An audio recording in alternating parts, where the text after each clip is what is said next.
Hi, welcome to my workshop. In this video, we're going to talk about 4 topics. First, we're going to talk about the importance of keeping an inventory on all of our model railroad products and why it's so important to inventory everything. After that, we're going to talk about derailments and how to prevent them because they're driving us crazy. We're also going to talk about why cars decouple because that drives us crazy too. We're going to look at some really cool old model railroader magazines. And finally, I'm almost done with my model railroad layout, but there's one section that's given me trouble, and it's this one right here. I could really use your help in giving me ideas on what the heck to do with this. If any of those topics sound interesting to you, you have come to the right video. Let's get started.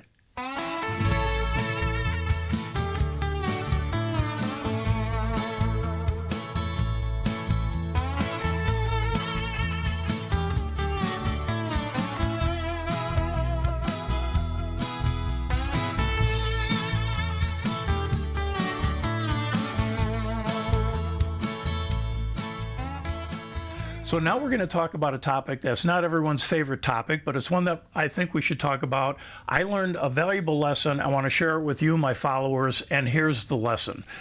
There's going to come a point in time one day where we all go to that big model railroad meeting in the sky, and our family is stuck with all of our stuff, our modeling stuff.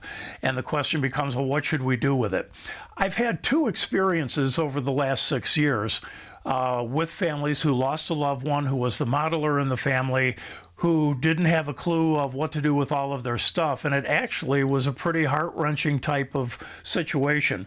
What I learned from both of those experiences is that it's really wise on our part as a modeler to do 2 things. First, take an inventory. Inventory everything you've got, get it all documented. Number 2 is write a letter to your family telling them what you want done, and even going so far as to who you want things sent to. Some things that you have you might want to give to special friends or other modelers. Some things you might want to sell on the marketplace. Some things you might say, you know what, just throw it away. There's no point in hanging on to it.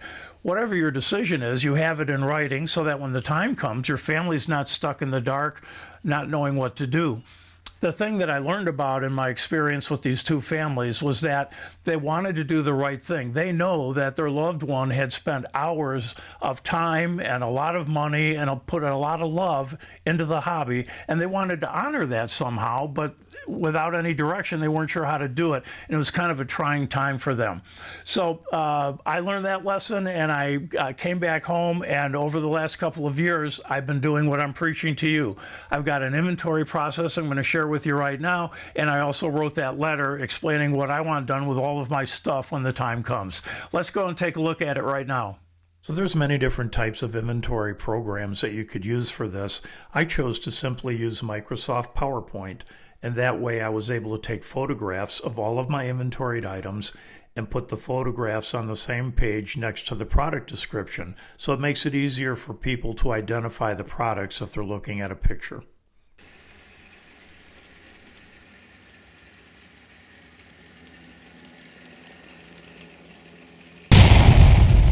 Well, if you're a model railroader, you know that there's nothing more frustrating that when you're trying to run your trains, all of a sudden the cars are decoupling from each other, or you're running into derailment problems, and it can drive you crazy. In fact, I've talked to several people who said they quit the hobby because the derailment problems were so bad on their layout, they just gave up. It doesn't have to be that way. There's a few things that you can simply check that'll solve most of the problems you're probably having when it comes down to cars derailing or cars decoupling. And we're going to look at the decoupling problem first. It's really pretty simple. Let's take a look. So one of the most important things is to make sure the couplers line up on each of the cars, like you see here. Sometimes they're at a different height, and if they're at a different height, they won't always couple together. And if they do happen to couple together, by the time they make it around the first curve, they're going to come uncoupled. The other thing that matters is the type of coupler that you're using.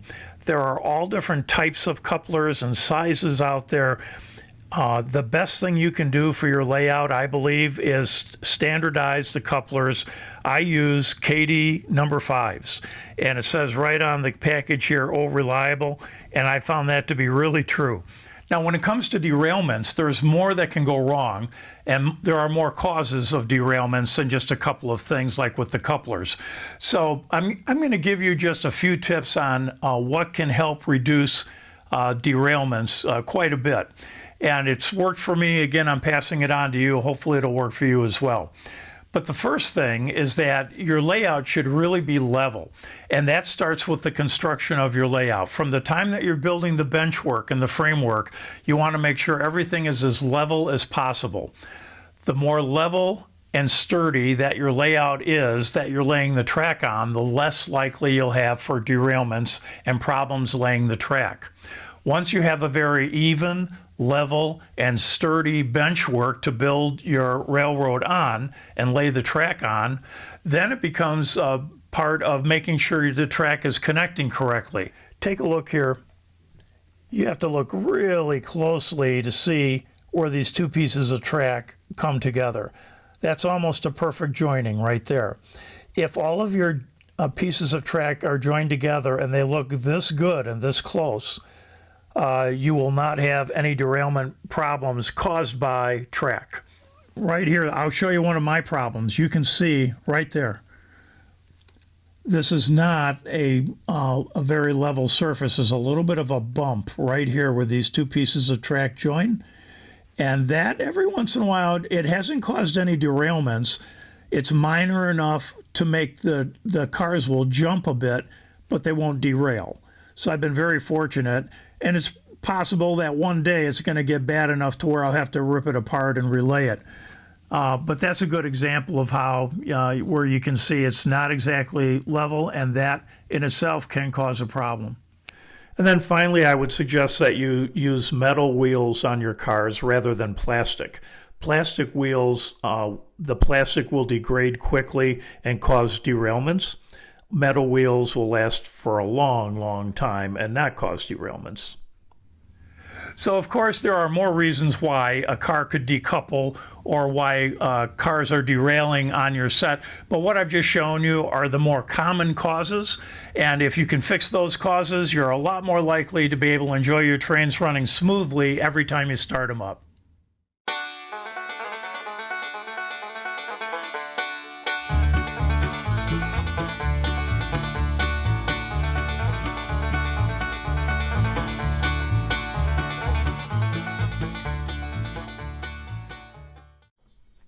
These old model railroader magazines are just a hoot to read. I have many that are from 1939, 1940s, and the 1950s, and they're just really interesting. They talk about sometimes materials that no longer exist. They talk about current events. The one that I like the most is the earliest edition I have is August of 1937. And in that one, for example, they have just interesting articles and the diagrams of the trains, and they talk about how model railroading is going to be this great hobby for so many people to enjoy in the future.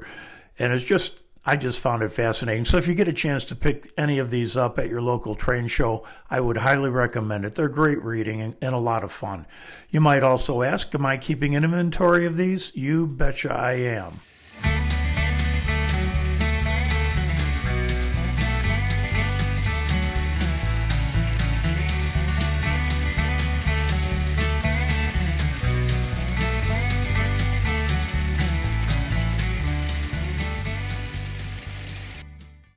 And this is where I could use your help. I'm just completely baffled as to what to do with this area between these two track runs.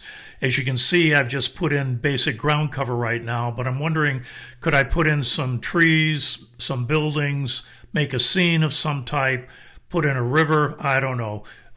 You guys tell me what you suggest. Let me know in the comments. Well, that's all I've got for you today, folks. Thanks for tuning in. I hope you found this information useful. Don't forget to send me your ideas on that scenery piece we just talked about. In my next video, you can look forward to seeing how I created the 9 scenes of my layout. Give you some details on that. Thanks again for watching. We'll see you next time.